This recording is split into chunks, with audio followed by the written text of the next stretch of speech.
Bonjour à toutes et à tous et bienvenue sur Evolution Talk, le podcast pour évoluer ensemble en tant qu'êtres humains et humanité. Je suis Benjamin Lautin et j'ai la grande joie d'être aujourd'hui en la compagnie de Claire Moquier, exploratrice et gourmande. Bonjour Claire, Bonjour Benjamin, merci d'avoir accepté mon invitation. merci à toi de m'avoir invité. Alors, pour commencer, est-ce que tu pourrais nous présenter tes diverses et multiples activités? Avec plaisir, c'est vrai que j'ai plusieurs casquettes, donc j'ai toujours du mal à me présenter de façon synthétique. Moi, je suis exploratrice déjà parce que j'ai pas mal voyagé depuis un certain temps. J'ai habité plusieurs années à La Réunion. J'ai habité et travaillé 3 ans et demi à Taïwan. J'ai été dans plusieurs pays d'Asie. Ce qui m'anime, c'est toujours de découvrir de nouveaux endroits, d'aller à la rencontre des gens. J'adore visiter les fermes, par exemple, m'approprier les produits et les aliments d'une culture. Et gourmande parce que c'est vraiment la gourmandise qui me fait me lever le matin et qui m'anime dans les activités que je fais aujourd'hui. Pourquoi? Parce que en 2015, j'ai eu cette démarche de m'occuper de mon alimentation pour qu'elle soit d'une part meilleure pour ma santé, plus physiologique, et d'autre part qu'elle soit aussi assez respectueuse du vivant dans la façon dont elle a été produite. Donc une alimentation plutôt vivante, locale et biologique. Depuis ça, j'agis aussi pour essayer de produire cette alimentation. Donc, je me suis formée à la permaculture. J'ai découvert le concept de forêt comestible ou jardin-forêt. Et aujourd'hui, je suis donc formatrice en jardin-forêt à la forêt gourmande. Je m'investis aussi sur des projets près de chez moi autour de l'autonomie alimentaire. Donc, j'ai cofondé l'association Autonomie alimentaire Cahors où avec un groupe de citoyens, d'habitants, on met en place des projets en centre-ville sur l'espace public pour montrer des techniques de résilience alimentaire. Donc, on a par exemple fait le premier projet d'Agora d'agriculture urbaine. Maintenant, on plante un jardin-forêt collectif sur 1 hectare mis à disposition par la mairie. Et puis, parallèlement à tout ça, j'ai aussi mon propre blog, le Food Forest Lab, où je m'amuse à expérimenter et partager ces expérimentations, donc notamment la création de recettes à partir d'aliments méconnus, donc notamment issus de plantes vivaces. J'aime bien imaginer des recettes amusantes qui sortent de l'ordinaire, par exemple des boissons pétillantes fermentées, des vins aux éplucheurs de fruits, des fromages végétaux à base de légumineuses vivaces. Donc voilà, j'ai beaucoup d'occupations, je ne m'ennuie pas. Ah, génial, génial, génial. Alors, comment ça marche pour quand on a des projets comme ça de locaux pour mettre en place, disons, des activités conjointement avec une commune et avec des habitants à Cahors, c'est ça? Comment est-ce qu'est né ce projet? Alors ce projet, il est né d'un pique-nique. C'était juste après le premier confinement. Il y avait une sorte de dynamique auprès de pas mal de gens, en fait, de se retrouver et de créer le monde de demain. Donc, un jour, je suis allée à un pique-nique citoyen. Moi, je connaissais personne sur place parce que je venais juste de rentrer en France depuis quelques mois. Je suis allée là, puis il y avait plusieurs groupes thématiques, dont un groupe de réflexion sur l'autonomie alimentaire. Et j'ai proposé ce projet d'agora d'agriculture urbaine aux gens, puis ça a trouvé son écho. Et il y a eu plein de gens motivés pour foncer avec moi. Donc, on est allé voir la mairie, l'adjoint à la transition écologique et à la participation citoyenne qui a trouvé que le projet était forcément formidable. Et on a fait l'inventaire des terrains disponibles en centre-ville de Cahors. Et on a eu de la chance parce que la mairie nous a soutenus déjà en nous donnant le terrain le plus accessible et le plus central, une pelouse de 400 mètres carrés en centre-ville, et en plus en allouant un budget de 10 000 euros au projet pour financer la construction, les matériaux. Donc tout de suite, en fait, on était à la base un petit groupe d'une dizaine de personnes pour la conception. Une fois qu'on a eu signé la convention et qu'on a commencé la construction sur le site, ça a été visible par plein de gens différents qui se sont greffés, hein. Ça a été des passants qui passaient par là, qui nous voyaient travailler, puis qui ont eu envie de donner un coup de main. C'était les collégiens du collège d'en face, ça a été les gens qui boivent des coups toute la journée, qui s'ennuient, ben, on les a recrutés aussi. Et puis ça leur faisait une occupation et c'est en fait à vocation à créer du lien social, ce type de projet. Donc on fait quelque chose qui a du sens, qui sert à tout le monde, mais en plus on passe des bons moments ensemble, on se fait des amis. Donc ce premier projet d'Agora d'agriculture urbaine, en fait, il a cette fonction, donc un peu de produire à manger, beaucoup de créer du lien social et beaucoup de faire de la pédagogie et de favoriser l'échange de savoir-faire. Et à partir de là, on a créé une communauté d'environ 500 personnes sur le groupe Autonomie alimentaire Cahors, qui nous permet de pouvoir développer des projets différents dans d'autres quartiers de la ville. Et c'est pour ça que maintenant que la mairie nous fait confiance, maintenant qu'il y a beaucoup de gens qui sont ouverts à notre sujet, eh ben, on a ce projet de jardin-forêt sur une surface de 1 hectare avec un financement supplémentaire pour le mener à bien. Hmm. Est-ce que tu pourrais nous parler en fait de ce concept de jardin-forêt? À quoi ça ressemble et quel est le sens de ce concept? Le jardin-forêt, pour moi, c'est déjà synonyme de diversité, puisque en moyenne, dans nos assiettes, on a peut-être une soixantaine d'aliments au quotidien. C'est pas beaucoup quand on sait qu'en climat tempéré, on peut en cultiver jusqu'à 7000. Et dans ces 7000 espèces alimentaires, il y en a la plupart qui sont vivaces, c'est-à-dire qui viennent des arbres, d'arbustes, de lianes, de plantes aquatiques. Et on les connaît peu parce que notre production alimentaire aujourd'hui, elle est dominée par en fait des cultures annuelles, donc céréales, légumineuses, une culture en 2 dimensions qui a tendance plutôt à appauvrir les sols, qui a besoin d'engrais, d'intrants. En fait, on a aujourd'hui 80% de nos calories qui viennent juste de 4 ingrédients, qui sont le blé, le riz, le maïs, la pomme de terre. Et moi, j'ai envie de changer ça. En fait, en tant que gourmande, j'ai envie d'avoir beaucoup de calories qui viennent de l'arbre, beaucoup de diversité dans mon assiette. Et en plus de ça, le jardin-forêt, c'est un système donc, de production alimentaire qui imite le fonctionnement d'une forêt. Et personne n'arrose ni ne fertilise une forêt. En fait, elle est autonome pour tout ça. Donc, on imite son fonctionnement et simplement on intègre des essences qui sont nourricières. Donc, ça nous demande beaucoup moins d'énergie à nous d'entretien, d'arrosage. C'est des plantes pérennes. Chaque année, on va simplement passer du temps à la cueillette, à la transformation. Ça nous procure du bien-être parce que c'est joli. À toutes les saisons, on peut avoir des productions différentes. Et puis, ça rend aussi pas mal de services déjà parce que ça régénère le sol. La forêt, donc, elle a un cycle de nutriments. Il y a les feuilles qui tombent, les branches qui tombent. Ça enrichit le sol, ça amène de la vie. Et donc, ça régénère en fait le paysage. Et donc, c'est favorable aux insectes, aux oiseaux. Il y a tous les maillons de la chaîne alimentaire qui font que le système est équilibré et qu'il n'y a pas de peste, de maladie ou de ravageurs. Pour moi, le jardin-forêt, c'est un petit peu tout ça à la fois. Hmm. Tu parlais de environ 7000 espèces comestibles.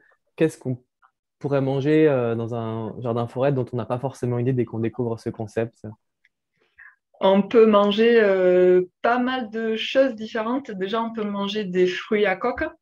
Donc, on connaît tous hein, les noix, les noisettes. On peut aussi cultiver des noix de pécan. En France, on le sait pas souvent, mais le pacanier, c'est un arbre immense qui donne beaucoup de noix de pécan. On peut manger les glands. Là, pareil, personne, voilà, plein de gens ne savent pas qu'on peut manger les glands, mais tous les glands sont comestibles. Ils ont simplement plus ou moins de tanins selon les espèces, et donc il y aura un travail à faire pour lessiver ces tanins. Mais c'est une énorme ressource calorique et c'est très nutritif. Dans 100 grammes de glands, il y a quand même 600 kilocalories. Donc c'est en fait dans tous les pays de l'hémisphère nord, le gland était utilisé comme base alimentaire. Il y a encore des pays où c'est utilisé, par exemple en Corée, où ils font une gelée, un plat gélatineux avec voilà qui est très populaire à base de fécule de gland. Et donc, ça, c'est les productions de fruits à coque. Après, on va trouver tout ce qui est fruits. Donc, il y a des fruits classiques qu'on connaît tous, hein, pommes, poires, pêches, abricots, etc. Il y a des fruits un peu oubliés qui étaient cultivés notamment à l'époque de l'Empire romain, par exemple la nèfle, le fruit du néflier d'Allemagne, ou encore les sorbes, le fruit du Sorbus domestica, le cormier. Il y en a beaucoup en sauvage dans les campagnes, mais on connaît peu ce fruit, on n'a pas l'habitude de le consommer. Pourtant, il est très bon. En plus, il se conserve tout l'hiver, on peut faire des boissons fermentées avec. Il se sèche très bien, il est sucré. Et puis, il y a des fruits, alors que je qualifierais d'exotiques dans le sens où on n'a pas l'habitude de les voir en France. Par exemple, le fruit de l'aziminier, l'azimine qui ressemble à une grosse mangue et qui est une plante très rustique hein, qui vient d'Amérique du Nord. Donc, c'est quand même sympa d'avoir des mangues qu'on peut cultiver nous-mêmes chez nous. Et puis, outre les fruits à coque et les fruits, on va avoir tout ce qui est feuillage. Et pour moi, le feuillage, c'est primordial, c'est quelque chose qu'on néglige beaucoup dans notre alimentation. Hein, souvent, si on regarde le régime alimentaire de l'Européen moyen, le feuillage n'a pas sa place. On va avoir une base plutôt de pain, de féculents. Et le feuillage, on l'oublie. Pourtant, on pourrait l'appeler l'or vert. C'est une source énorme de vitamines, de minéraux, de fibres, donc de plein de micronutriments qui vont nous aider à bien digérer tout le reste et qui vont être la source en fait de notre vitalité, de notre santé. Et dans les feuillages du jardin-forêt, on a par exemple les feuilles de tilleul qui sont comestibles au printemps et au début de l'été. On a les feuilles de vigne, qu'on peut manger crues selon les cépages, elles n'ont pas du tout la même texture, la même saveur. On peut aussi les faire surir, c'est-à-dire qu'on va les lactofermenter et on va les consommer comme les Turcs en dolma fourré avec plein d'autres choses à l'intérieur. Il y a les feuillages du cédrel de Chine aussi, on l'appelle nous l'arbre salade. En fait, le feuillage a un goût entre l'oignon et la cacahuète. Il y a aussi les feuilles de lavater, hein, toutes les plantes de la famille des malvacées. Le feuillage et les fleurs sont comestibles. Et puis, il y a toutes les plantes sauvages, évidemment, qui ont leur place au jardin forêt, qui vont surtout nous nourrir, par exemple, en hiver, quand le feuillage des autres arbres est tombé. Donc, à part, voilà, j'ai déjà dit les fruits à coque, les fruits, le feuillage, il y a aussi tout ce qui est tubercule. Le tubercule, c'est une grosse source d'amidon, d'énergie aussi. On va pouvoir avoir l'igname de Chine, la glycine tubéreuse, les pommes de terre, les patates douces, le topinambour, les lentilles. Tout ça, c'est des choses qu'on va pouvoir manger à foison tout l'hiver. Et puis, on va avoir aussi la sève. La sève d'arbres, hein. Il y a plein d'arbres dont la sève est comestible. On a qui sont assez connus, l'érable, le bouleau. Il y a aussi la sève de noyer, la sève d'eucalyptus gouny, la sève de vigne, la sève du frêne à fleurs. Donc, toutes ces sèves, c'est assez sympa aussi pour faire des sirops. Et puis, on va avoir aussi les pollens, hein. Par exemple, le pollen de Massette. On va avoir les fleurs. Il y a plein de fleurs comestibles. On ne soupçonne même pas la quantité de fleurs comestibles qu'il y a, mais ça apporte beaucoup de couleurs. Aussi dans les préparations qui font plaisir, parce que quand c'est beau, aussi pour les yeux, ben, on se sent plus nourri. Voilà, c'est une autre forme de nourriture aussi. Et donc, les fleurs d'hibiscus, les fleurs de violette, les fleurs d'émérocale, les fleurs d'hibiscus des marais, là, l'énorme fleur qui peut prendre toute la taille d'une assiette. Et on va avoir aussi les champignons, donc les champignons spontanés, à condition de bien savoir les reconnaître hein, et les distinguer et pas se tromper, mais les champignons qu'on va aussi pouvoir cultiver nous-mêmes dans le jardin forêt à partir de bûches de bois, par exemple, qu'on aura coupées et inoculées avec du mycélium, et on aura sa production de champignons sur plusieurs années. Donc voilà, c'est toutes ces choses-là qu'on peut manger dans le jardin forêt. Puis j'en ai sûrement oublié plein, mais c'est pas très grave. En fait, on en découvre tous les jours. Je les connais vraiment pas toutes et c'est aussi ça qui m'excite et me stimule, c'est que en fait, il y en a tellement, c'est quelque chose de tellement riche que on en apprend tous les jours. Je trouve ça vraiment fantastique, cette joie de pouvoir avoir une énorme diversité d'aliments de manière locale, biologique et très nutritive. À l'heure où aujourd'hui on fait venir de milliers de kilomètres certains aliments qu'on pourrait avoir chez soi. C'est le cas de certaines épices, par exemple. Peut-être le poivre qu'on pourrait faire de manière locale ou certains gingembre qui peuvent aussi être cultivés sous nos latitudes et résister au froid. C'est une énorme palette de Oui, possibles. c'est ça. Il y a toutes les épices, effectivement. Il y a le poivrier du Sichuan. Sichuan, c'est une plante qui va être un arbuste qui va produire très rapidement. Donc, ce qu'on mange en général dans cette plante-là, c'est l'enveloppe de la baie qui a un goût très très fort. Mais on peut aussi consommer le feuillage qui est un petit peu plus doux, qu'on va pouvoir incorporer toute l'année à des préparations. Et surtout, cette plante-là, elle pousse facilement dans un peu tout type de sol, elle est un peu tout terrain. Elle a beaucoup d'épines, alors on peut aussi la mettre en haie défensive. Et c'est une très bonne épice, ainsi que le gingembre rustique, le gingembre myoga qui peut résister à du moins 18 degrés, dont on va consommer les rhizomes, les jeunes pousses, les boutons floraux non éclos. C'est une plante qui est très utilisée au Japon, très consommée là-bas. Ils consomment les boutons floraux, ils en consomment plusieurs tonnes par an. Et donc, toutes ces choses-là, on peut évidemment les cultiver et les intégrer chez nous. Et certains pourraient se dire, ah, mais c'est beaucoup de plantes exotiques qui viennent d'ailleurs. Mais en fait, dans notre alimentation déjà classique, c'est déjà beaucoup de plantes exotiques, hein. Les tomates, les pommes de terre, toutes ces choses-là ne sont pas endémiques d'Europe. Et donc, l'essentiel, c'est on connaisse le comportement du végétal, les milieux dans lesquels il pourrait devenir invasif. Et en fonction de cette connaissance-là, ben, on adapte, on choisit de les cultiver ou non. Hmm. Et puis dans les jardins forêts, il y a aussi un concept où on peut cultiver sur différents étages, comme tu parlais. Donc il y a aussi une dimension 3D. Est-ce que tu pourrais en parler aussi de cette dimension-là? Oui, on a la dimension 3D dans le sens où, à la différence de l'agriculture classique, hein, où on va cultiver en 2 dimensions, donc au ras du sol, en général, des cultures annuelles, hein, en monoculture. Au jardin forêt, au contraire, on va optimiser l'espace, un petit peu comme dans une forêt classique, où on va avoir les grands arbres de canopée. En dessous, on va avoir des arbres plus bas, des arbustes, des arbrisseaux.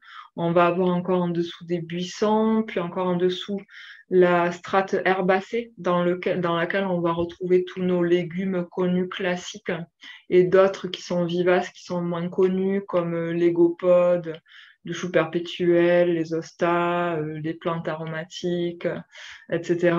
Puis on va avoir encore en dessous la strate des tubercules. Et qui va venir lier tout ça, on va avoir la strate des lianes qui va apporter une sorte de densité supplémentaire et qui va permettre d'optimiser le système. Et au-delà de de ces 3 dimensions-là, on intègre aussi la dimension temporelle. C'est-à-dire que ce qu'on va avoir comme production dans le jardin forêt la première année ou la troisième année sera différent des productions de la 10e année ou de la 20e année. Donc on fonctionne avec le temps, on travaille avec lui et on va sculpter le paysage au fil des ans pour l'optimiser pour nous, pour toujours créer des jeux d'ombre et de lumière parce on veut pas avoir un milieu trop fermé ou trop ouvert. En fait, on veut favoriser le maximum de zones d'échange.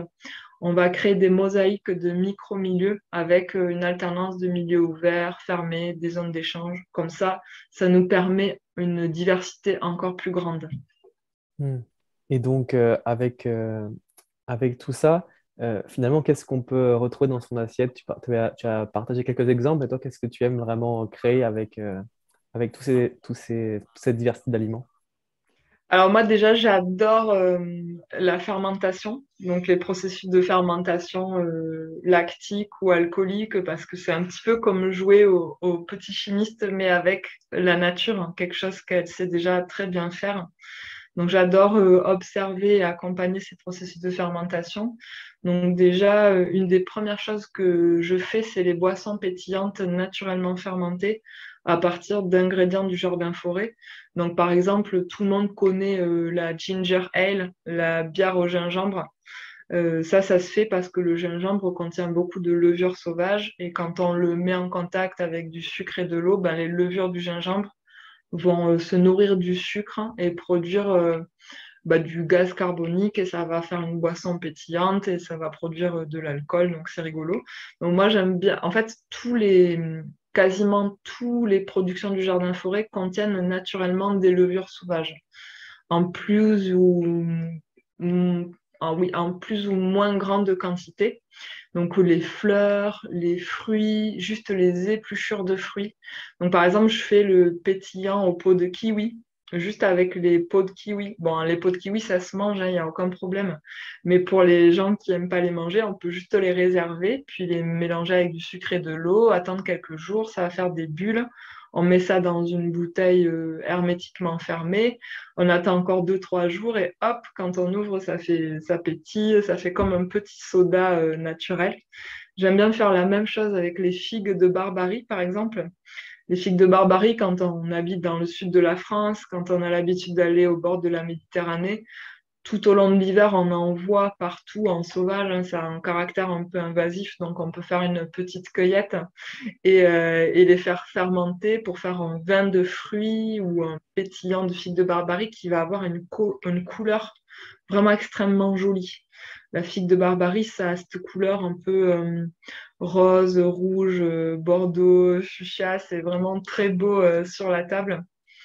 Et il y a aussi l'alternative, par exemple, au Coca-Cola. Donc, il y a l'armoise cola, c'est Artemisia abrotanum, l'Oron, qui a un parfum qui rappelle le Coca-Cola.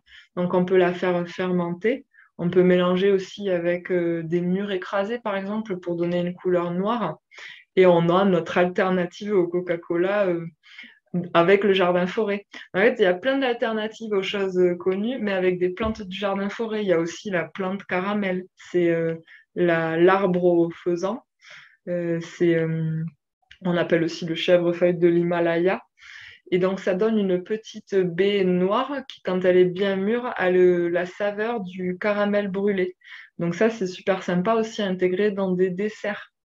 Et j'aime bien aussi m'amuser avec les légumineuses vivaces. Donc, on connaît tous les légumineuses classiques, hein, par exemple le soja, les haricots blancs, le pois chiche. Ben, en fait, on a des équivalents qui poussent dans des arbustes. Donc, par exemple, on a le pois de Sibérie, le caragagné de Sibérie, qui va donner des petits pois à la fin du printemps, au début de l'été. Et ça, on peut les consommer comme une légumineuse classique. On peut aussi faire comme on fait avec le soja, c'est-à-dire du lait de pois de Sibérie ou du tofu de pois de Sibérie, ou carrément aussi du fromage végétal, donc du fromage à base de pois de Sibérie, hein. Souvent, quand on est branché à alimentation végétale, on connaît les fromages, on sait qu'il y a plein de façons de les faire avec le soja, avec les noix de cajou, etc. Bon, ben, au lieu d'utiliser du soja qui vient de loin, qui est cultivé parfois de façon pas très propre, au lieu d'utiliser des noix de cajou qui viennent de loin, eh ben, on peut cultiver les alternatives dans le jardin forêt. Donc, c'est pour ça que moi, j'utilise beaucoup le pois de Sibérie et que j'utilise aussi les noix, les amandes pour faire des préparations assez gourmandes. Génial. Ça offre une super palette. Ça donne faim même. Euh, pour commencer, imaginons qu'on part d'un terrain nu et que quelqu'un souhaiterait devenir ce terrain une forêt ou une forêt comestible. Il y a plusieurs étapes. Comment est-ce que ça marche? C'est une connaissance à avoir aussi globale de la nature et du fonctionnement de la succession écologique. En fait, si tu pars d'un terrain nu et que tu veux avoir une forêt ou bien un jardin-forêt? Un jardin-forêt, on va dire. Un jardin-forêt, parce que pour avoir une forêt, il suffit juste de rien faire. Et la forêt va arriver toute seule. Donc, il y a des successions écologiques qui vont se mettre en place. Il y a voilà, des herbacées qui vont arriver, il y a des renards qui vont passer, puis il y a des ronces petit à petit qui vont arriver. Ça va permettre à des arbres de pionniers de germer, de s'installer. Puis petit à petit, les ronces vont disparaître. On va avoir un jeune boisement, puis une forêt. Et comme ça, en fait, on n'a juste rien fait. Et dans le jardin-forêt, c'est un peu pareil. On va pas trop s'embêter, on va laisser faire la nature et on va simplement imiter son fonctionnement et l'accompagner. Donc, on va intégrer des arbres pionniers. Alors, au lieu de laisser les arbres qui viennent naturellement, ben, on va orienter, puis on va choisir des arbres pionniers qui nous intéressent pour l'alimentation. Par exemple, il y a tout ce qui est éléagnus, les éléagnus comme le chalef d'automne, le chalef persistant, le goumi du Japon. Tout ça, c'est des arbres qui ont une croissance rapide, qui sont adaptés à une situation de plein soleil, qui vont fixer l'azote, qui vont petit à petit amener des nutriments aux plantes qui les entourent, donc on va les intégrer. Il y a tout ce qui est prunelier, églantier, ça c'est des essences qui arrivent naturellement dès le départ sur un terrain nu. Et en fait, on va les laisser parce que elles nous intéressent aussi pour l'alimentation. On peut consommer le fruit de l'aubépine, on peut faire du pain, le pain des oiseaux avec, c'est une sorte de cuir de fruits. Les églantiers, les cynorrhodons, on peut les faire lacto-fermenter, on peut faire de la confiture, de la gelée. Puis ils peuvent servir aussi plus tard par la suite de porte-greffe pour d'autres essences qui nous intéresseront plus pour leurs fruits. Donc on va laisser venir tout ça, on va intégrer pas mal de plantes pionnières alimentaires. Et petit à petit, on va créer de l'architecture, de l'ombrage. Ça va permettre que il y ait d'autres types de plantes qui arrivent, hein. Par exemple, le sureau, une fois que la terre sera déjà un peu plus fraîche, plus profonde, il pourra germer. Et on va aussi laisser venir surtout toutes les essences spontanées qui viendraient naturellement et qui sont dans une forêt, parce que celles-là, on va pouvoir ensuite les tailler, les sculpter pour apporter du mulch naturellement sur le sol. Donc, on n'a pas besoin de faire venir de la biomasse, de la paille de loin. En fait, on peut cultiver notre propre biomasse et notre propre mulch dans le jardin-forêt. Donc, il y a plein de techniques pour le faire. En fait, ça va dépendre un peu de plein de choses différentes, hein, parce que chaque cas est unique. Donc, ça dépend du temps qu'on a, ça dépend de son budget. Si on a beaucoup d'argent, peut-être on va acheter des plants en godet, puis on va viser beaucoup de diversité dès la première année. Et si on n'a pas beaucoup d'argent, ben, on va acheter plutôt des graines, on va faire sa micro-pépinière, ou alors on va faire du semi-direct, ça nous coûtera beaucoup moins cher pour multiplier les plants. Ça dépend aussi de la surface de son terrain. Si on a un énorme terrain, on va laisser aller les successions végétales, on va sculpter des cheminements au milieu. Et si on a un petit terrain, au contraire, eh ben, on va pouvoir tout de suite amener du feuillage, des branchages, recouvrir le sol, planter plus densément. Ça dépend aussi si on est, quel est l'objectif de notre projet. Est-ce que notre objectif, c'est pour notre famille d'aller vers l'autonomie alimentaire? Et dans ce cas-là, on va privilégier un peu de la diversité, d'avoir des choses à toutes les saisons. Ou alors, est-ce que notre objectif, c'est de faire de vendre une production professionnelle comme le font les agriculteurs. Et dans ce cas-là, on va choisir des essences qui ont un bon potentiel de vente. On va pas choisir des choses que personne ne connaît et que personne n'achèterait. Puis on va réduire aussi le nombre des espèces. On va pas avoir une essence de chaque et puis après on n'a plus rien à proposer aux gens, aux clients. Et puis après, on peut avoir aussi un objectif social et pédagogique. Donc, par exemple, comme ce que moi je fais à Cahors, où dans ce cas, ben, on va plutôt viser la pédagogie et le faire ensemble. Donc, par exemple, nous à Cahors, on part d'une page verte, donc d'un terrain nu de 1 hectare. Et donc, ce qui est très important dans les objectifs du projet, c'est de cerner les envies de toutes les personnes impliquées, de toutes les parties prenantes. Donc, déjà, il y a les volontaires, les bénévoles, les voisins, hein, le voisinage. Est-ce qu'ils ont envie d'avoir des grands arbres devant chez eux qui va leur cacher la vue? Est-ce qu'ils ont, voilà, quelles envies ont-ils? Il y a aussi cerner les envies de la mairie qui met à disposition l'espace. Peut-être que la mairie, envie que ce lieu soit utilisé aussi pour l'insertion, pour faire de l'insertion professionnelle pour des jeunes plus tard. Peut-être que la mairie a envie qu'il y ait une certaine production qui soit issue du lieu pour que vraiment ça participe à l'autonomie alimentaire.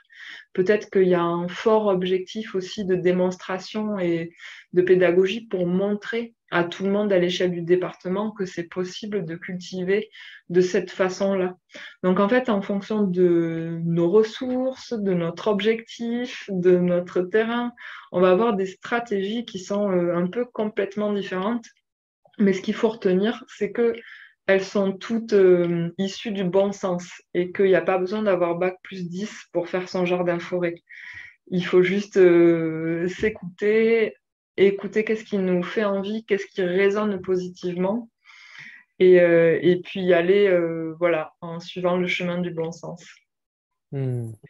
Et dans cette idée-là de projet pédagogique et peut-être de résilience alimentaire sur un espace, est-ce que pour toi, ça te semble possible par ce concept-là de rendre peut-être une ville ou un village résilient avec ce concept de jardin-forêt? Alors juste sur le jardin-forêt, pour moi, c'est une technique parmi plein d'autres, hein. Donc, plein de techniques qui sont complémentaires les unes par rapport aux autres et qu'on va mettre ensemble pour atteindre la résilience. Donc, il y a des amis qui ont fondé l'Université francophone de l'autonomie alimentaire, qui ont imaginé une feuille de route avec 21 actions pour aller vers l'autonomie alimentaire d'une ville. Et dans ces 21 actions, eh ben, ça présuppose que, par exemple, si chaque personne s'impliquait sur une ou deux actions, ben, on pourrait voilà, créer un nouveau modèle basé sur la résilience alimentaire. Donc, il y a par exemple créer des jardins pédagogiques, faire des ateliers cuisine, un supermarché coopératif, faire des bacs de nourriture à partager devant chez soi, planter un jardin-forêt, créer des plateformes de compostage collectif. Donc il y a 21 actions comme ça qui permettent, mises tout ensemble, d'aller vers l'autonomie. Donc je ne pense pas que le jardin-forêt à lui tout seul puisse nécessairement permettre ça, parce qu'il y a aussi d'autres techniques qui sont très sympas et dont ce serait dommage de se passer. Mais en tout cas, on peut l'intégrer davantage, on peut le promouvoir, on peut faire bouger le curseur, c'est-à-dire de passer de peut-être 2% des gens qui font du jardin-forêt, passer à 45%. Ce serait pas mal, déjà, ça participerait à la résilience. On pourrait effectivement dans les villes planter des arbres nourriciers au lieu de planter des arbres ornementaux. On pourrait planter des haies nourricières, on pourrait replanter des haies partout où elles ont été enlevées, des haies nourricières, des haies qui permettent d'avoir du bois de chauffage, d'avoir du bois pour faire des outils. C'est un peu en fait quelque chose à penser vraiment dans la globalité, à penser aussi en lien avec les animaux. Donc planter des jardins-forêts qui donnent du fourrage pour nourrir les animaux, qui ensuite vont nous rendre des services ou vivront bien dans ce contexte-là. Donc voilà, moi j'encourage évidemment d'augmenter le plus possible le jardin-forêt, mais il faut d'abord savoir qu'il y a la dimension temporelle à prendre en compte. Donc avec jardin-forêt, on a une vision sur le très long terme et on n'aura pas forcément plein de productions dans les 2 ans qui viennent. On aura certaines productions rapides, mais pas toutes. Et donc, le temps que les productions sur le long terme arrivent, en attendant, on peut faire d'autres choses qui permettent de se nourrir rapidement quand même. Hmm. En fait, ça peut être conjoint comme si avec d'autres actions comme le maraîchage ou d'autres services locaux. Pour quelqu'un qui ne connaîtrait pas ce concept-là de jardin-forêt, ou qu'est-ce qui peut venir à la production en premier, en fait, s'il y avait un ordre en fait de production possible, qu'est-ce qu'on pourrait faire venir le plus rapidement et qu'est-ce qui viendrait de manière beaucoup plus lointaine, secondaire? En premier, dans les productions, ça va un peu dépendre du terrain de départ. Par exemple, si on part d'une forêt, on va pouvoir tout de suite abattre quelques arbres pour faire de la culture de champignons. Et donc, au bout de 6 à 9 mois, on aura déjà les premières productions de champignons, des pleurotes, du shiitake. Donc ça, c'est une production très rapide dans le jardin-forêt. Et on aurait aussi très rapidement, par exemple, des petits fruits. Donc tout ce qui est connu, hein, les framboises, les groseilles, les fraises, l'aronie, la baie de goji, tous ces petits fruits-là, ils produisent rapidement. Il y a aussi tout ce qui est légumes. Donc, légumes vivaces, notamment tout ce dont on va commencer consommer les feuillages. Par exemple, le cédrel de Chine, donc c'est l'arbre salade. On n'a pas besoin d'attendre qu'il fasse 15 mètres de haut avant de commencer à consommer son feuillage. Dès la première année, on peut le faire. Puis ensuite, on va le tailler en trogne pas trop haut pour qu'il reste bas et qu'on accède facilement aux feuilles. Et chaque année, on aura notre récolte de feuillage très rapide. Et puis les légumes vivaces dont on va consommer, enfin, qui vont être dans la strate herbacée, pareil, dès la première année, on va pouvoir avoir ces productions-là. Et après, dans les fruitiers, ben, ça va dépendre aussi du type de fruitier. C'est-à-dire, un fruitier de plein vent, peut-être on aura des fruits qu'à partir de 10 ans. Et il y en a d'autres qu'on va greffer sur des porte-greffes nanisants. Par exemple, on aura des fruits déjà au bout de 2 ans. Donc, ça dépend, ça dépend en fait. On va faire un travail pour justement étaler ces productions dans le temps et qu'on en ait déjà certaines rapidement et d'autres qui donneront leur maximum peut-être que dans 15 ans. Mais c'est pas grave. Hmm. Tu es aussi, je pensais à ça, on n'a pas parlé, co-auteur d'un livre. Est-ce que tu pourrais nous parler de ce livre et ce concept de micro-ferme? Oui, donc c'est un livre qui est paru en avril 2021 aux éditions Rustica et ça s'appelle Guide de la microferme familiale, quitter la ville pour la campagne. Donc c'est à destination plutôt des gens qui ont envie de changer de vie, qui ont un peu toujours vécu en ville et qui ont envie de se tourner vers une production, une résilience alimentaire et de faire leur microferme. Et donc, c'est Linda Bédoué, qui est l'auteur du premier tome, qui m'a proposé de mêler ma plume et celle de Stéphanie Maubé aussi à la sienne. Et donc, moi, je me suis chargée d'un chapitre sur la cueillette sauvage, donner quelques recettes simples, et puis aussi d'un chapitre sur le jardin-forêt. Et, et donc, ce livre-là, ben voilà, c'est quelque chose de pratique pour pouvoir s'y mettre à travers des actions très simples et accessibles à tout le monde. Souvent, on prend peur. Enfin, moi, la cueillette sauvage, c'est vrai que je pratique beaucoup. Tous les jours, je cueille ma petite salade sauvage et puis voilà, le midi, je me nourris comme ça, très rapidement. Et on me dit souvent, mais comment tu fais? Est-ce que tu pourrais m'apprendre? Est-ce que tu n'as pas peur? Mais en fait, moi, j'ai passé 10 ans sous les tropiques. Je suis rentrée en France début 2020 et les plantes sauvages du climat tempéré en France, je les connaissais pas du tout. Et ça m'a pas pris très longtemps pour faire preuve d'observation, puis me renseigner sur leur comestibilité, vérifier qu'elles n'avaient pas de faux amis et demander à droite à gauche, voilà, comment ça se consommait, s'il n'y avait pas de soucis. Et puis maintenant, je les connais. Donc, surtout une fois qu'on les a accueillis, goûtés une fois, c'est quelque chose qu'on s'approprie, surtout quand c'est autour de chez nous, parce qu'on a l'habitude de retrouver les mêmes tout le temps un peu souvent. Donc, il n'y a pas besoin d'être botaniste chevronné pour apprendre ce savoir-faire et reconnaître les plantes sauvages. Il suffit juste de s'y mettre avec un peu d'observation. Il y a des outils aujourd'hui avec les téléphones, donc des applications de reconnaissance des plantes qui permettent déjà une première identification, qu'ensuite on va aller vérifier soit avec une petite flore si on a envie de jouer au botaniste, soit en faisant des recherches sur l'identification présumée. Est-ce que c'est une plante qui est déjà présente sur notre territoire? Si oui, est-ce qu'elle est comestible? Si oui, est-ce qu'il y a des risques de confusion? Et s'il n'y a pas de risque de confusion, à ce moment-là, on peut la consommer sans souci. D'abord, un tout petit peu la première fois, toujours, pour se prémunir des risques d'allergie. Jamais beaucoup à la fois pour la première fois. Et puis une fois qu'on a goûté un tout petit peu, qu'il n'y a pas de souci, bah, on commence à l'intégrer au quotidien. Toi, du coup, tu as toujours vécu à la campagne. Est-ce que tu t'es toujours intéressé à ces sujets-là ou c'est venu progressivement? Comment ça s'est fait, cette passion pour toutes ces choses? Alors, j'ai pas forcément toujours vécu à la campagne. J'ai grandi en banlieue, donc en banlieue de Montauban. Et je venais effectivement tous les week-ends à la campagne chez mes grands-parents. Mais alors, à l'origine, ça m'intéressait pas du tout, tous ces sujets-là. Parce que moi, ce que je voyais de la campagne, voilà, à côté de chez mes grands-parents, c'était des vignes sulfatées en permanence, avec des gros tracteurs, donc beaucoup de bruit, des choses pas agréables. Et en fait, ça m'a jamais intéressé du tout, les questions de production alimentaire.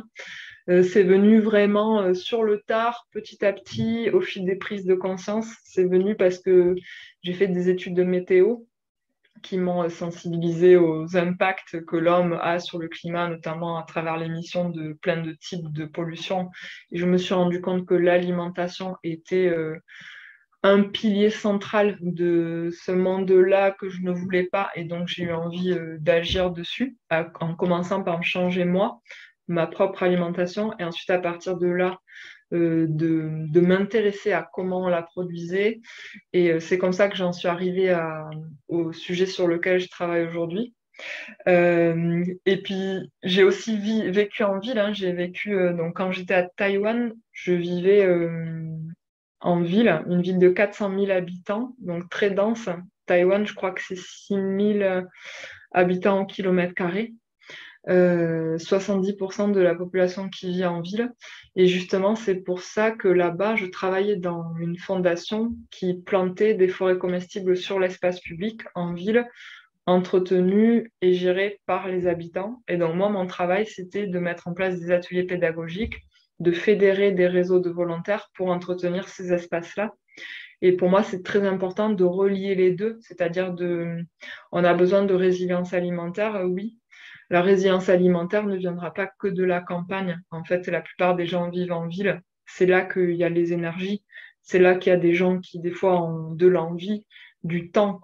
Donc, en fait, il faut aussi produire dans les villes, sur les toits, dans les espaces publics, partout où c'est possible.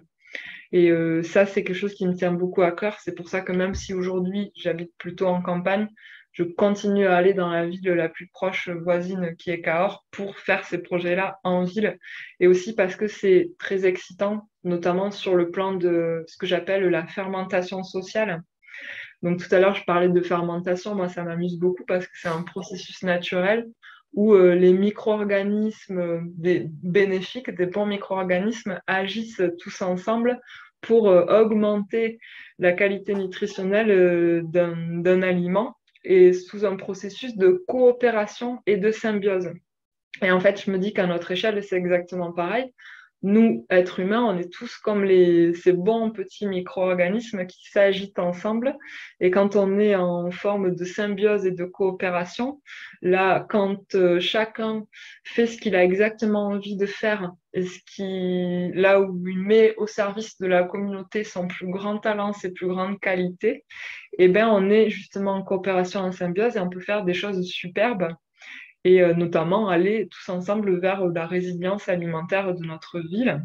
Et ça, c'est quelque chose que j'expérimente à Cahors, la fermentation sociale, parce qu'on est sur des projets collectifs et donc il y a des gens avec des compétences qui arrivent, des choses que tout seul, on aurait peut-être mis 3 mois pour planter 400 arbres. Quand on est sur un projet collectif, on fait un chantier participatif, tout le monde s'amuse, chacun fait un petit peu, puis on arrive au même résultat que tout seul en 4 mois. Et en plus, on peut avoir voilà, les compétences qui arrivent, aller un géomètre, aller un paysagiste, aller un bâtisseur, aller quelqu'un qui sait gérer des systèmes d'irrigation ou de gestion de l'eau low-tech. Et on met tout ça tous ensemble et puis on fait quelque chose de formidable. Génial. Ah, ça donne vraiment envie. Et puis, j'imagine que que le projet est lancé, lorsqu'on l'initie, c'est peut-être là où c'est le plus difficile et il faut savoir aussi s'entourer avant que le procédé ou le processus de fermentation puisse vraiment œuvrer. Peut-être que la plus grosse action, c'est d'abord l'initiation et puis après la... Oui, c'est ce que je fais moi. Donc, je fais le starter. Dans tout processus de fermentation, parfois, il y a le starter. Donc, on parle de starter, par exemple, pour le kombucha, pour le kéfir. On met les petits grains de kéfir, on met le SCOBY kombucha, puis il y a le starter, et puis il faut réunir toutes les conditions pour que la fermentation se passe bien. Donc, il y a les conditions de température, euh, d'humidité, etc., le bon taux de sucre. Et donc, effectivement, c'est un processus qu'il faut bien surveiller au départ. Il faut mettre du bois dans le feu pour l'entretenir. Et donc, voilà, c'est tout un art, hein, mais encore une fois, moi, j'adore faire ça, mais là où une autre personne, elle va apporter sa compétence à un autre moment ou pour une tâche bien spécifique. C'est vrai que c'est comme être au-dessus de la marmite et puis touiller pour voir si la sauce prend. Donc, il faut savoir s'entourer, faut, euh, faut être à l'écoute, faut être à l'écoute de tous les envies des différents gens pour que le projet soit vraiment à l'image du collectif et pas à l'image d'une seule personne. Il faut prendre la juste mesure de ce collectif-là pour que ça prenne.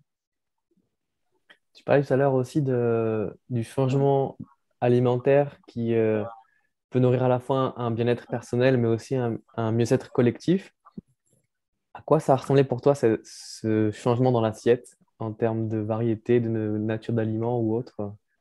Alors moi, j'avais avant une alimentation vraiment très classique, hein, de français classique, donc basée sur beaucoup de pain, flocons d'avoine, fromage. Je mangeais quasiment pas de salade, voire pas du tout.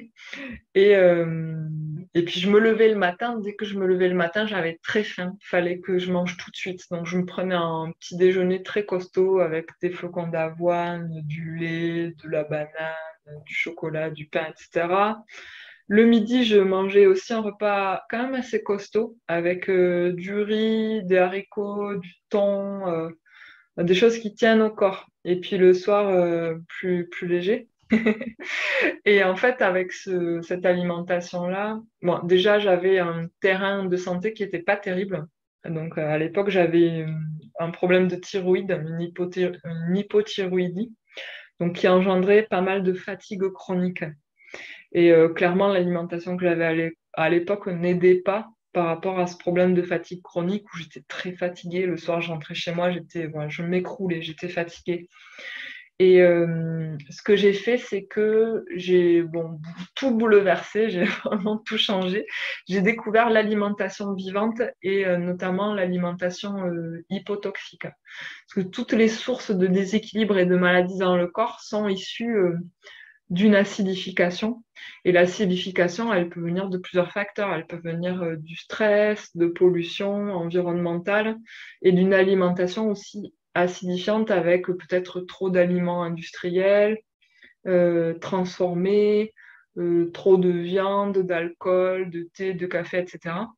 Et donc, pour moi, le rôle de l'alimentation, c'est contrebalancer ces acidifications-là. Donc, avoir une alimentation, au contraire, qui alcalinise, avec pas mal de feuilles vertes crues, de fruits, d'aliments fermentés. Et c'est ça que j'ai fait. Donc, j'ai changé tout ça. Au lieu de petit déjeuner fortement le matin, bah, j'ai reculé petit à petit l'heure du déjeuner le plus tard possible et je l'ai remplacé par un plateau de fruits avec quelques noix. Bon, à l'époque, j'habitais à La Réunion, alors c'est pas compliqué, avec les bananes, les mangues, les noix de macadamia, etc. C'était très bon. Puis j'ai reculé le plus tard possible. Et je me rendais compte que le matin, en fait, c'était pas la faim que j'avais. C'était la fin de la digestion quand le métabolisme a terminé de faire son travail. Et là, ça fait une espèce de creux. Forcément, il n'y a plus rien à travailler. Puis là, tout de suite, moi, je me levais, je remettais des choses à manger, donc pour refatiguer mon métabolisme, alors qu'il avait juste envie que je lui fiche la paix pour pouvoir consacrer mon énergie à d'autres tâches.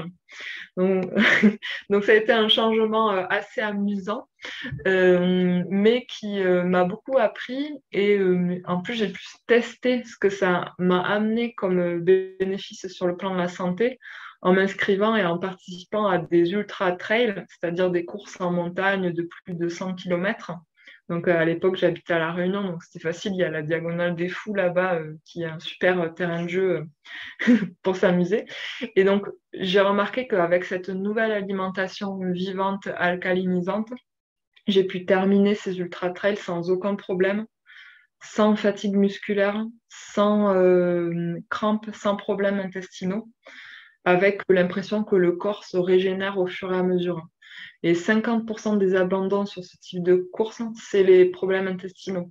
Parce que les gens mangent des choses qui sont trop compliquées à digérer, donc des pâtes, du riz, puis ça bloque en fait le fonctionnement de l'organisme et on n'a plus d'énergie après pour continuer à marcher, courir. Donc j'ai en quelque sorte validé ce changement par une pratique sportive et après j'ai vu les bénéfices aussi sur mon teint, ma peau, ma santé globale. Hmm. C'est vraiment fascinant, moi qui suis passionné de nutrition et qui accompagne des personnes dans des changements d'alimentation. C'est beau d'entendre que ce changement peut se faire dans la joie et dans la découverte, avec ce côté-là aussi, euh, la joie de l'expérience et de s'observer, comme tu disais au tout début du podcast, observer son environnement et puis observer autour de soi dans la nature, mais aussi s'observer soi-même et voir ces changements-là qui peuvent être bénéfiques à la fois du côté physiologique et à la fois du côté plus santé globale, planétaire, écologique. Et donc, il y a même un parallèle qui peut se faire, j'imagine, toi qui connais bien ces deux aspects-là, entre le sol et le terrain humain. Est-ce que tu veux en parler peut-être de de ce lien qu'on peut faire, en fait, que ce soit au niveau de l'acidité ou que ce soit sur différents aspects?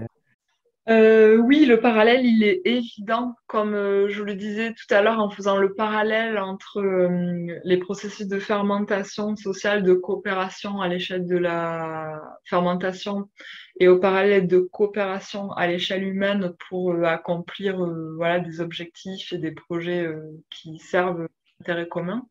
C'est pareil au niveau du sol, effectivement, où notamment avec le concept de jardin-forêt, on va privilégier la diversité, donc cette diversité de plantes qui vont fonctionner en symbiose pour se prémunir des ravageurs, pour s'apporter mutuellement des nutriments, pour créer un système racinaire encore plus complet. Et donc c'est ça qu'on cherche en fait à recréer aussi grâce à la diversité, grâce à ce terrain en fait par rapport aux essences qu'on met, de retrouver leur complémentarité, de trouver leurs bonnes associations, leurs amis. On parle de phytosociologie des plantes à ce niveau-là, c'est-à-dire que par exemple la vigne, c'est pas une plante qui est faite pour être cultivée toute seule. En bonsaï sur un terrain nu. En fait, c'est une plante de ripisylve qui va pousser avec tout un tas d'autres plantes compagnes comme le frêne, la ronce, les orties.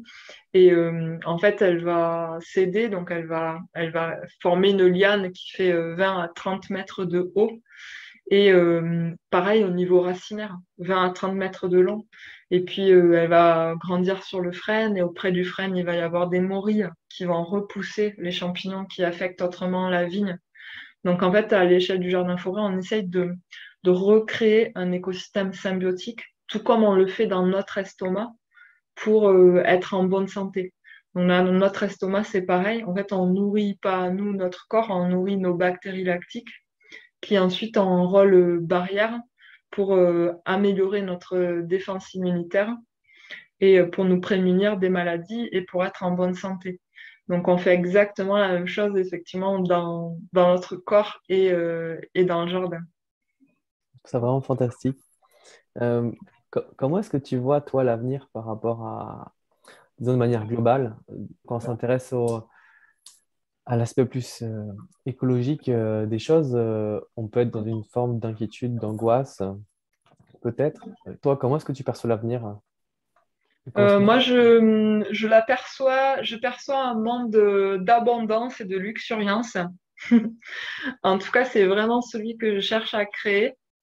Et je vois, moi, en fait, qu'est-ce qui m'anime et qu'est-ce qui me rend heureuse? En fait, ce qui me rend heureuse, c'est de faire des randos, de randonner, de découvrir des nouveaux endroits, d'explorer.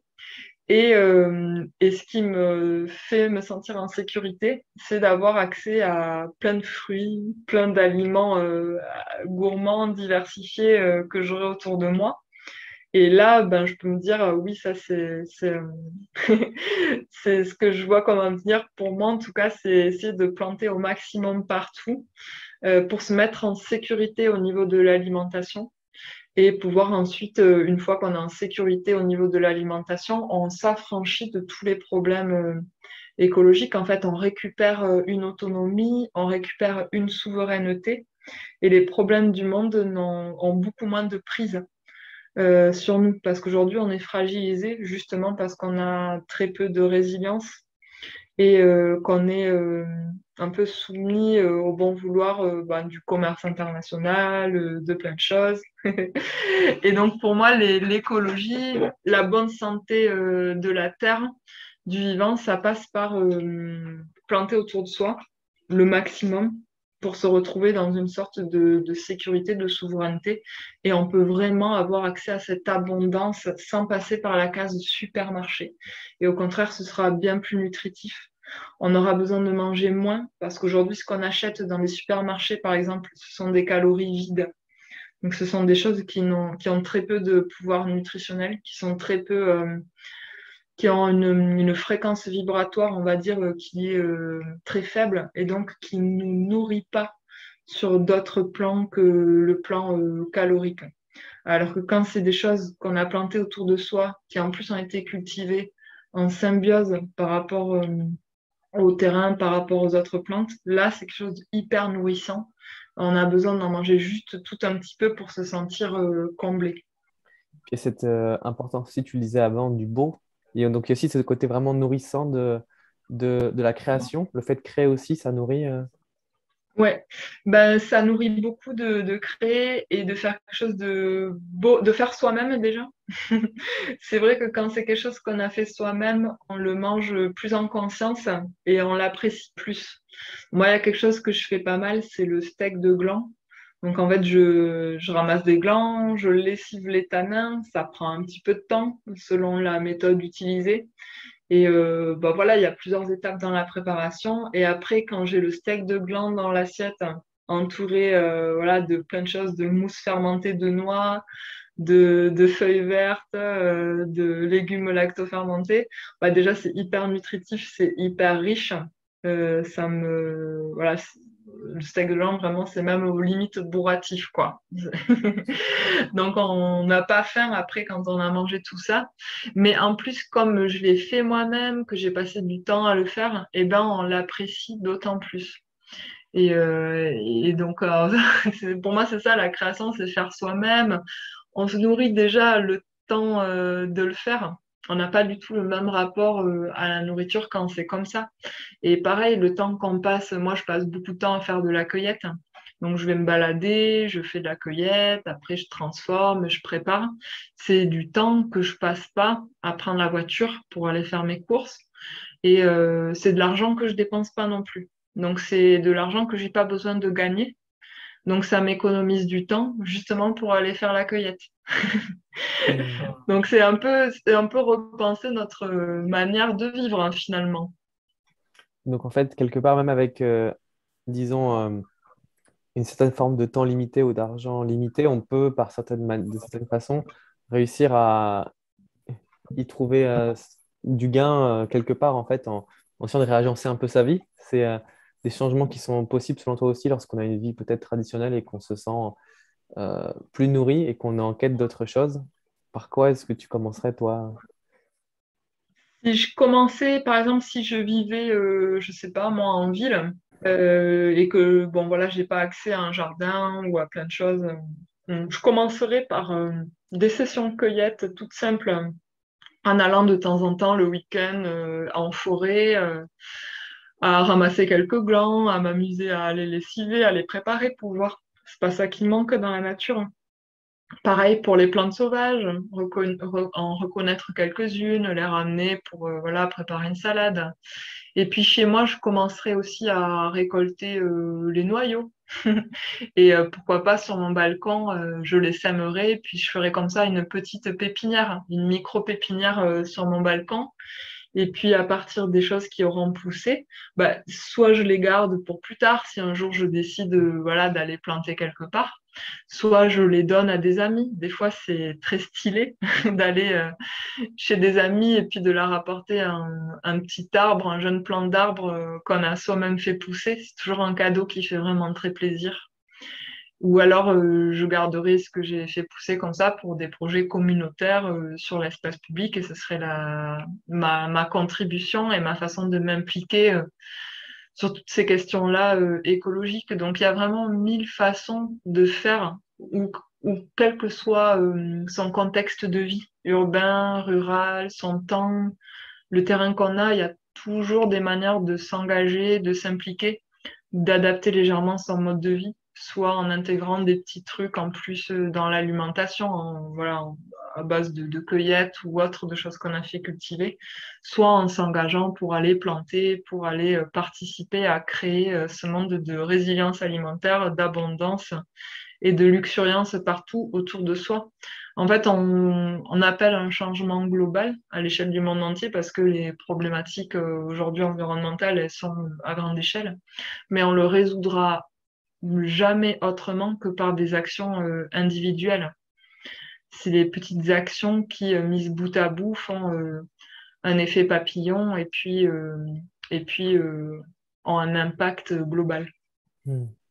En fait, c'est vrai qu'on pourrait se sentir perdu peut-être avec l'immensité du champ d'action entre guillemets à réaliser d'un point de vue écologique et revenir à quelque chose de local et ces actions individuelles, disons que la solution, comme tu disais, elle est plutôt là aussi. Peut-être qu'elles sont pas si loin que ça, les solutions, et qu'elles sont peut-être juste à côté. Bah, le changement vient de soi. Hmm. En fait, on est tous un peu acteurs de notre réalité. Et donc, le changement, ça commence avant tout par soi. Et une fois qu'on s'est changé soi, on peut influer sur le reste. Moi, par exemple, quand j'ai changé d'alimentation en 2015, je recevais pas mal de critiques. Donc, de gens qui me disaient, ah oui, mais là, non, tu vas avoir des carences dans plein de choses. Tu vas te distendre l'estomac parce que tu manges beaucoup de cru. Oui, mais la viande alors. C'est ça qui nous a rendus intelligents et qui nous a fait grossir le cerveau. Et le pire, c'est que j'en mangeais quand même de la viande à l'époque. Mais tout ça, oui, sur la base de discussion, en fait, on n'avance pas beaucoup. Alors que quand on passe à l'action, soi-même, tout de suite, on montre un résultat.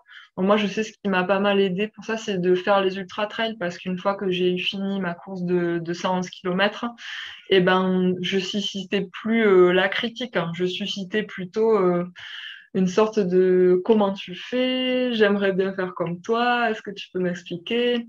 Et puis c'est pareil, donc je plante chez moi, je passe à l'action, puis le résultat engendre une base de discussion saine pour après échanger avec les gens.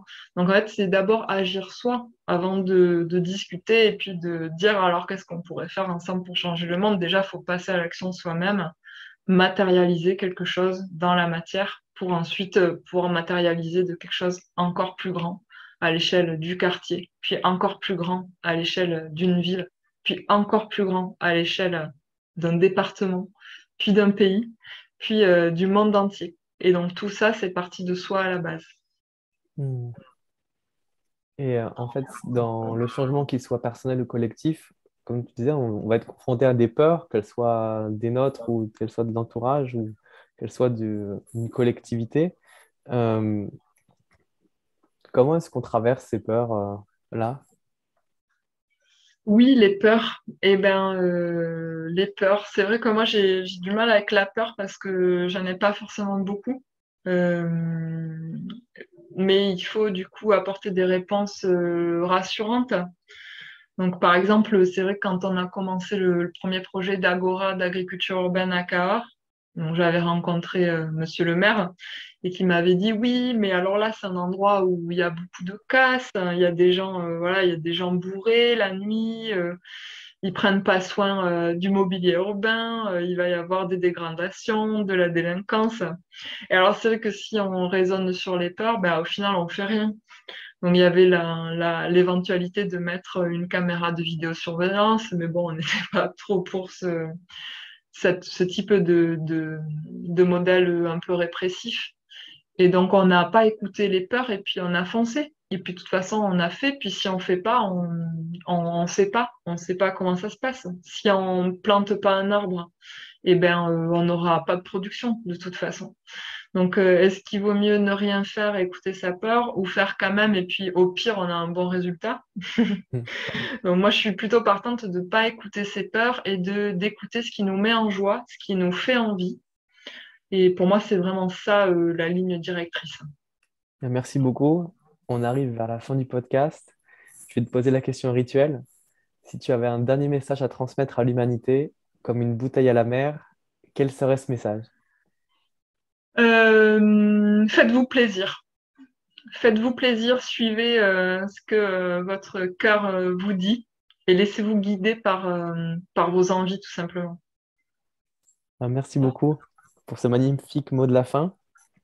Alors, vous trouverez dans la description tous les liens vers les canaux de diffusion de Claire et aussi les vidéos pour comment faire de délicieux pétillants locaux avec plein de choses chouettes.